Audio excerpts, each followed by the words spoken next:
ಶಿವಮೊಗ್ಗದ ಶರಣ ಸಂಸ್ಕೃತಿ ಸಂಪೂರ್ಣ ಚಿತ್ರಣ ನೀಡುವ ವಿಶೇಷಾಂಕವನ್ನ ಕನ್ನಡ ಮೀಡಿಯಂ 24x7 ವಾಹಿನಿಯು ಹೊರತಂದಿದೆ. ಈ ಪುಸ್ತಕದಲ್ಲಿ 14 ಶರಣರ ಕಥನ, 11 ಶರಣರ ನೆಲೆಗಳು, 10 ಶರಣರಿಗೆ ಸಂಬಂಧಿಸಿದ ಸ್ಥಳನಾಮ ಪುರಾಣವಿದೆ.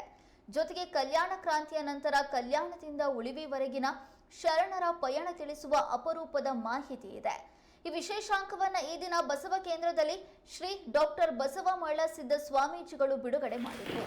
ಗಣ್ಯರ ಸಮ್ಮುಖದಲ್ಲಿ ಕೃತಿಯನ್ನ ಲೋಕಾರ್ಪಣೆ ಮಾಡಲಾಗಿದೆ.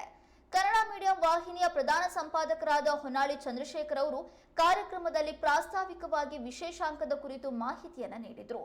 ಪ್ರೆಸ್ ಟ್ರಸ್ಟ್ ಅಧ್ಯಕ್ಷ ಎನ್ ಮಂಜುನಾಥ್ ಸೇರಿದಂತೆ ಇತರರು ಪಾಲ್ಗೊಂಡಿದ್ದರು.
ಒಟ್ಟು ಶರಣ ಸಂಸ್ಕೃತಿಗೆ ಬಹಳ ದೊಡ್ಡ ಕೊಡುಗೆ ನೀಡಿದೆ.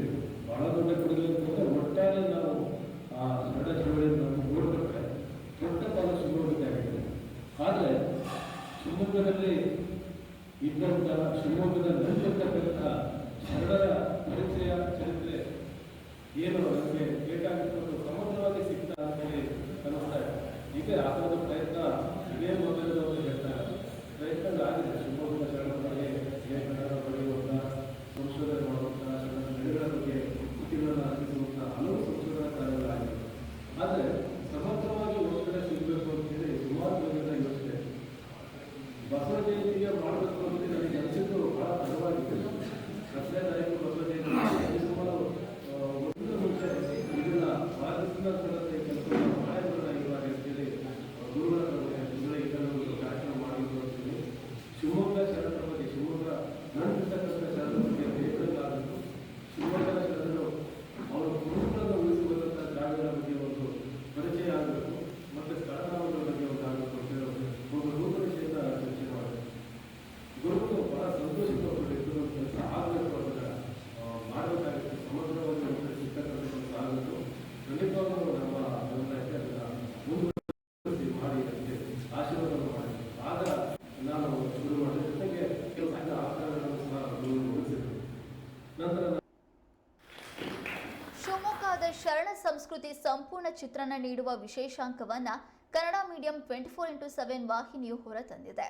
ಈ ಪುಸ್ತಕದಲ್ಲಿ 14 ಶರಣರ ಕಥನ, 11 ಶರಣರ ನೆಲೆಗಳು, 10 ಶರಣರಿಗೆ ಸಂಬಂಧಪಟ್ಟಂತಹ ಸ್ಥಳನಾಮದ ಪುರಾಣವಿದೆ. ಜೊತೆಗೆ ಕಲ್ಯಾಣ ಕ್ರಾಂತಿಯ ನಂತರ ಕಲ್ಯಾಣದಿಂದ ಉಳಿವಿನವರೆಗೆ ಶರಣರ ಪಯಣ ತಿಳಿಸುವ ಅಪರೂಪದ ಮಾಹಿತಿ ಇದೆ. ಈ ವಿಶೇಷಾಂಕವನ್ನ ಈ ದಿನ ಬಸವ ಕೇಂದ್ರದಲ್ಲಿ ಶ್ರೀ ಡಾಕ್ಟರ್ ಬಸವ ಮಳ್ಳಸಿದ್ದ ಸ್ವಾಮೀಜಿಗಳು ಬಿಡುಗಡೆ ಮಾಡಿದ್ರು. ಗಣ್ಯರ ಸಮ್ಮುಖದಲ್ಲಿ ಕೃತಿಯನ್ನ ಲೋಕಾರ್ಪಣೆ ಮಾಡಲಾಯಿತು.